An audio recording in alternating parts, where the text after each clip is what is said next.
దిలీప మహారాజు గారు వింటున్నారు మాఘ పురాణము. భీముడు పాండవులలో రెండవ వారు. ఆయన్ని వృకోదరుడు అంటారు. ఉరకము అనగా తోడేలు అని అర్థం. ఉదరము అనగా పొట్ట.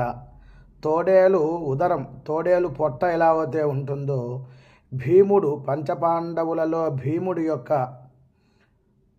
ఆయన యొక్క రూపం ఎలా ఉంటుంది అంటే ఒక బంగారపు తీగలాగా ఉంటుంది.